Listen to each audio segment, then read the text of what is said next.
Sweden और हमारी जो वजारत ख़ारजा है उनकी मीटिंग हुई। वीज़ा सेंटर था इस्लामाबाद में, वो बंद था, उसको रीओपन कर दिया गया। Day by day visa policy में नरमी आ रही है। बिजनेस प्रोफाइल होनी चाहिए। उस बिजनेस प्रोफाइल में जो मेजर डॉक्यूमेंट्स हैं वो आपकी बैंक स्टेटमेंट्स हैं। अगर ये चीज़ें सारी बेहतर हैं, वेरीफाइएबल हैं, तो आपके वीज़ा के चांसेस 90+ हैं। यूरोपीय मुल्क स्वीडन ने इस्लामाबाद में शेंजन वीजा सर्विसेज को दोबारा बहाल किया है और इस अहम फैसले के बाद पाकिस्तानी शहरी अब एक बार फिर से स्वीडन समेत 26 शेंजन ममालिक के लिए वीजा दरख्वास्त दे सकते हैं। इसके साथ साथ आपको बताते हैं कि यूरोप में तालीम, सियाहत, बिजनेस और फैमिली विजिट के ख्वाहिशमंद अफराद के लिए ये फैसला कई उम्मीद की किरण पैदा कर रहा है, जो काफ़ी अरसे से वीज़ा पाबंदी या रुकावटों के बायस मुश्किलात का शिकार थे। अब सवाल ये पैदा होता है कि ये दरख्वास्त किस हद तक दुरुस्त है, क्या क्या एलिजिबिलिटीज़ क्राइटेरिया हैं। इस हवाले से मज़ीद जानने के लिए और इस पर डिस्कशन करने के लिए इस वक्त हमारे साथ गेस्ट मौजूद हैं। स्टूडियो में वीज़ा कंसल्टेंट है राना इनाम साहब, बहुत शुक्रिया आपकी मौजूदगी का। राना साहब, पहला सवाल तो इसी वीज़ा के हवाले से है, क्या तफसीलात हैं, क्या एलिजिबिलिटी क्राइटेरिया है? जी, thank you very much. Last जो हमने देखा कि स्वीडन और हमारी जो वजारत ख़ारजा है उनकी मीटिंग हुई और उसके बाद ये डिसाइड किया गया कि उनकी जो वीज़ा सेंटर था इस्लामाबाद में, वो बंद था, उसको रीओपन कर दिया गया। ठीक है, तो ये पाकिस्तानियों के लिए एक बहुत अच्छी खबर है। बिल्कुल। तो इसी तरह जो और कंट्रीज़ भी शेंगन के बंद हैं, आहिस्ता आहिस्ता वो भी रीओपन हो जाएंगे। वीज़ा प्रोसेस तो उनके चल ही रहे थे, लेकिन वो मुख्तलिफ कंट्रीज़ में हमारे लोगों को वीज़ा लेके फिर जाके वो विजिट वीज़ा अप्लाई करना पड़ता था।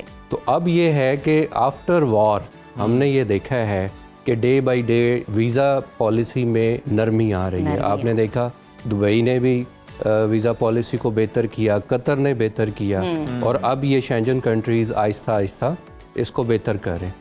तो हमारे लिए बड़ा अच्छा है। और जो आपका दूसरा क्वेश्चन था कि इसके लिए क्या एलिजिबिलिटी क्राइटेरिया क्या है, नंबर 1, अगर आपने एज अ बिजनेसमैन शेंजन में अप्लाई करना है तो ऑब्वियसली आपकी एक बिजनेस प्रोफाइल होनी चाहिए। आप उस बिजनेस प्रोफाइल में जो मेजर डॉक्यूमेंट्स हैं वो आपकी बैंक स्टेटमेंट्स हैं। बैंक स्टेटमेंट आप जो एनुअल इनकम शो कर रहे हैं उसके मुताबिक हो, और टैक्स रिटर्न और जो भी आपके लवाजमात हैं बिजनेस के वो सारे उसमें फुलफिल हों। देन अगर ये चीज़ें सारी बेहतर हैं, वेरीफाइएबल हैं, तो आपके वीज़ा के चांसेस 90+ हैं। ज़बरदस्त। और ये जो लोग आपको कहते हैं जी जस्ट स्टेटमेंट चाहिए, जस्ट आपका पासपोर्ट की कॉपी चाहिए और कुछ भी नहीं चाहिए, देखें ये गलत है। ठीक है, वो चीज़ें आपके साथ फेक अटैच करते हैं। इस तरह के मामलात में बिल्कुल ना पड़े। अपने प्रोफाइल को वेरी सिंपल और जो आपके पास जेन्युइन डॉक्यूमेंट्स हैं उनको यूटिलाइज़ किया जाए। अच्छा इनाम साहब, ऐसे लोगों को भी पैगाम देना बड़ा ज़रूरी है अवेयरनेस के लिए भी, ताकि लोग बच सकें इस तरह के लोगों से जो कि मार्केट के अंदर मौजूद हैं। अगर आप ये फेक डॉक्यूमेंट अटैच करते हैं, किसी से सिर्फ पासपोर्ट लेकर ही जो है आप वो कार्रवाई का आगाज़ कर देते हैं, वीज़ा अप्लाई करना शुरू कर देते हैं, तो सर अगर ये इस तरह से पकड़ा जाता है, एक्सपोज हो जाती है चीज़, तो फिर कितने साल बैन लगता है, क्या कार्रवाई होती है? जी देखें, कार्रवाई तो ऐसे कुछ नहीं होती। वो 5 इयर्स के लिए, हर कंट्री की अपनी पॉलिसी है जी, वो 5 इयर्स के लिए, 3 इयर्स के लिए, 10 इयर्स के लिए वो बैन कर दिया। और यही कार्रवाई काफ़ी है। हाँ, ये काफ़ी है। और वो अब देखें, ये जो ना सिर्फ वो एक कंट्री नहीं है जी, इनके आपस में जितने भी कंट्रीज़ हैं, इवन शेंजन जो है वो जितने भी ये 25-30 कंट्रीज़ हैं, इन सब का आपस में एक एम्बेसीज कनेक्टेड है। सही। अगर आपने एक कंट्री में प्रॉब्लम की है तो बाकियों के लिए भी आप बैन हो जाते हैं। पूरा शेंजन आपके लिए बैन कर देते हैं। और इसके अलावा अगर आप यूके, कनाडा, ऑस्ट्रेलिया भी अप्लाई करते हैं तो वहाँ भी ये आपका बैन नज़र आएगा। सही।